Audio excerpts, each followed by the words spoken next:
La province de l'Ituri, une province minière où la grande problématique se résume sur les conflits communautaires. À cet effet, l'ASBEL, héritier du développement au Congo, a été implanté dans cette zone où le siège se situe dans la ville de Bunia sur l'avenue Maniema, numéro 8, non loin du gouvernorat. Ayant comme objectif de renforcer la résilience dans le volet humanitaire et développement, voyant l'impact de cet ASBEL sur le terrain, nous a intéressés pour approcher les responsables de cet ASBEL. Le chargé des programmes, Samuel Babombi, martèle sur réalisation. En partie de l'observation, on a commencé plus nos activités dans les territoires de Mambasa, où nous avons des peuples autochtones, des pays qu'on appelle souvent les pygmées. Et nous travaillons plus avec eux, mais aussi avec les communautés vulnérables.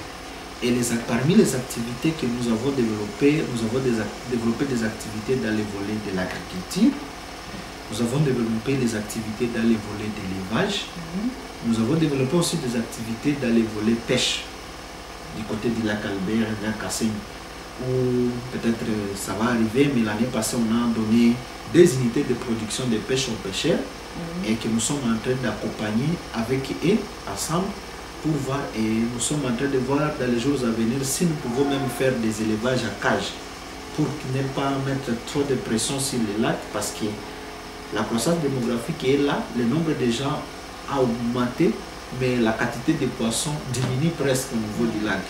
Et si nous ne faisons pas cette approche-là avec les élevages à cage pour compenser ces besoins, nous sommes en train de voir que cette communauté qui vit avec les lacs et au bord du lac risque d'avoir des difficultés dans les jours à venir. C'est pourquoi nous voulons développer des méthodes qui peuvent les aider à s'autosuffire dans l'alimentation, dans les besoins socio-économiques de base. Ces méthodes que vous développez dans l'agriculture, dans l'élevage ainsi que dans la pêche, cette méthode-là, c'est pour le bien-être de la population, ressourcer beaucoup plus le panier de la ménagère. Oui, parce que je vais aller avec des exemples. Par exemple, dans le volet agriculture, on est plus dans la capacitation, c'est-à-dire le transfert de connaissances avec la communauté. Et avec les partenaires que nous avons des projets dans le volet agriculture où on commence par la dotation en semences. On vient avec les semences et boutures de manioc à certains membres de la communauté. L'année avant, on a donné, en 2023, on a donné des semences de maïs et des haricots, mais aussi on a accompagné avec des cultures maraîchères. Nous avons une équipe technique qui est chargée de former ces gens-là. Et cette équipe technique les forme, comment vous allez faire la culture des choux, comment on sélectionne les terrains. Et pour qu'un terrain favorable à la culture des choux, c'est un terrain qui se présente de telle façon. Lorsqu'il y a des maladies, il faut lutter comme ça. Si vous n'avez pas l'argent pour acheter les produits pharmaceutiques, pour lutter contre ces maladies, vous pouvez utiliser telle plante, telle plante. Et ça, dans le langage usuel des agronomes, on appelle ça la lutte biologique, où il y a des plantes qui sont dans les milieux qu'on peut utiliser pour lutter contre, même si vous ne partez pas à la pharmacie, vous pouvez utiliser ça et votre culture se développe bien. Ça, c'est par exemple ce que nous faisons dans les volets agriculture. Dans les volets élevage, l'année passée, nous, on a fait par exemple la distribution des chèvres. On a accompagné 480 ménages où on leur a donné 2 chèvres par ménage. Et c'était, en total, on a donné... Pour leur faciliter l'élevage. Oui, 1008 têtes. Et au jour d'aujourd'hui, ça on a fait depuis juin 2024. Au jour d'aujourd'hui, il y a des ménages qui ont reçu ils ont déjà 5 chèvres aujourd'hui. Alors vous voyez que pour nous, nous voulons vraiment que les ménages soient résilients, qu'il y ait plusieurs sources de revenus qui peuvent... Des 100 ménages, on a donné chaque ménage 5 canards, c'est-à-dire 4 femelles et un mâle. Au total, c'est 1000 canards qu'on a donné dans la communauté. Aujourd'hui, on a déjà, je l'avais dit, on a commencé avec la dotation des unités de production, où on a donné des pirogues, on a donné des moteurs, on a donné des filets qui sont recommandés, pas des filets prohibés. On a vraiment vérifié des mailles et des sangs, des filets qui sont recommandés par l'État, et pour qu'ils ne puissent pas avoir des problèmes d'arrestation, on a donné ça à des coopératives de pêcheurs, parce que les pêcheurs sont regroupés dans des associations, et ces associations forment une coopérative qu'on appelle FECOPELA. On a donné une coopérative de pêcheurs qu'on appelle FECOPELA qui regroupe tous les pêcheurs du lac Albert, ici en Ituri, mais on a pris une association de mamans où il y a seulement des femmes pêcheurs. Dans chaque village, plus de 200 à 480 ménages bénéficient des actions de cet ASBEL. Il faut signaler que ces actions visent la cohésion des communautés. L'ASBEL, héritier du développement au Congo, a quelques partenaires, dont Trocaire, PNUD et l'État congolais.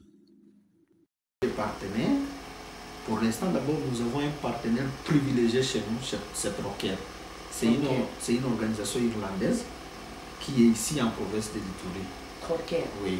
Les sièges, même les sièges avec PNUD, qui est un partenaire qui nous a aidé avec un projet aussi. Mais aussi, on avait eu avant un projet avec l'école de la paix, qui nous avait donné un projet dans la sensibilisation dans le cadre de la protection de l'environnement, où c'est aussi notre domaine. Mais à part ça, nous avons aussi l'État. L'État congolais, c'est vraiment notre partenaire qui nous aide beaucoup dans les approches. Ce n'est pas seulement un partenariat financier, mais ça peut être aussi technique. Le sein de l'environnement nous aide beaucoup dans nos activités.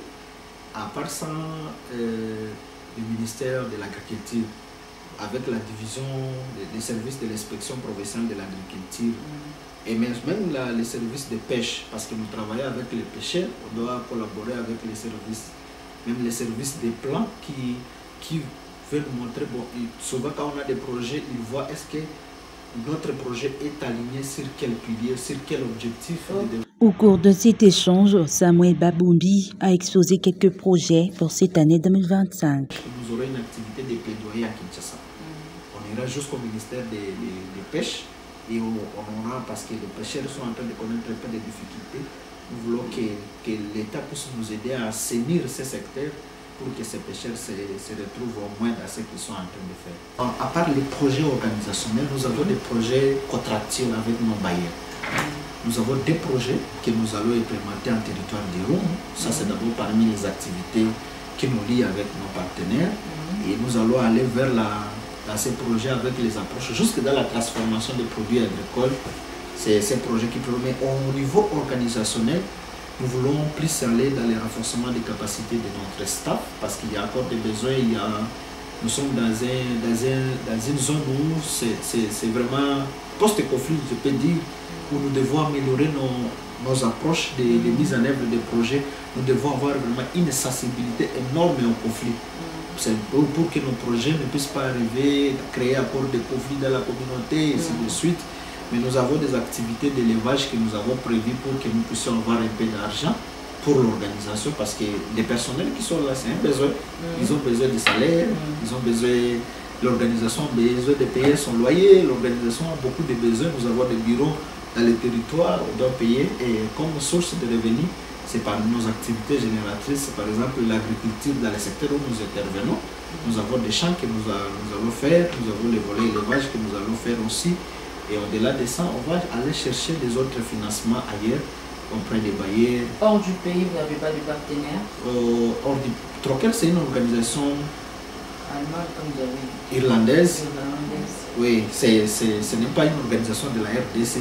Pour nous, organisation qui est hors du pays, c'est par exemple Trocaire. Mais nous, on a été aussi pénalisés, on était dans le processus d'un financement avec USAID. Mais on a une notification que USAID a fermé d'abord en attendant. C'est pour une durée de 80 ou 90 jours. On observe. Si ça va marcher, on va... La mobilisation de fonds, l'insécurité dans certaines zones et le faible appui du gouvernement sont là les difficultés que ronge l'ASBEL, héritier du développement au Congo. La grande difficulté, c'est dans la mobilisation des fonds. Les besoins... Bon, le besoin est immense. Vous arrivez dans une communauté où vous voyez l'enveloppe, vous dites, les bailleurs vous disent, je ne peux que supporter ces 40. Mais vous arrivez à la communauté où vous trouvez que ceux qui sont dans les besoins sont au-delà de 40. Parfois, ça crée même des frustrations au sein de la communauté même. Pourquoi on va prendre ces 40? Pourquoi les autres? Les plus grands défis pour nous, c'est d'abord ça, que nous puissions être en mesure de mobiliser. Bien sûr, nous ne pouvons pas résoudre tous les besoins, mais que nous puissions quand même essayer de pallier, soit ces besoins-là de la communauté. La deuxième difficulté que nous pouvons mentionner, c'est par exemple la situation sécuritaire dans certaines zones. Nous avons des agents qui sont sur terrain, basés sur terrain, Et lorsqu'une situation sécuritaire se détériore, on sera obligé d'enlever cet agent du terrain qui puisse rentrer d'abord à Bunia, parce qu'il faut aussi préserver sa vie. Il ne doit pas rester seulement là-bas pendant que la zone n'est pas sécurisée. Et avec cette situation sécuritaire, nous sommes en train de voir que petit à petit, certaines zones qui étaient inaccessibles, on commence à y aller petit à petit avec les activités. Mais cette situation de sécurité pénalise les activités parce que vous voyez, nous sommes dans les activités de développement. Quand quelqu'un a commencé à faire ses champs, s'il y a la sécurité qui arrive, il laisse tout et il revient à zéro. On recommence presque. C'est cette deuxième difficulté. Mais nous avons aussi l'autre difficulté est que parfois nous avons des activités qui demandent l'implication de l'État. Mais l'État nous aide, oui, à un certain niveau, mais parfois il y a des réglementations qui nous bloquent. Vous avez, comme organisation, nous devons payer des taxes, des impôts, et parfois ça arrive que, comme une ASBL, on a des difficultés d'avoir cet argent. Bon, on essaie de coopérer, mais petit à petit, ce sont des difficultés que nous racontons. Nous savons que si nous mobilisons, nous créons plus des activités génératrices, on peut toujours arriver à remédier à ces difficultés, on peut avancer et contribuer dans l'épanouissement de nos communautés.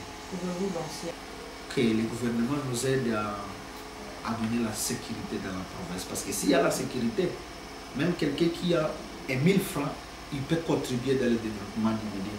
Mais quand on est dans une situation de sécurité, c'est difficile. Même quelqu'un qui a la bonne volonté ne saura pas faire. La restauration de l'autorité de l'État est le grand souhait de cet ASBL afin de leur permettre de bien se déployer sur terrain pour imposer le développement dans la province de l'Ituri.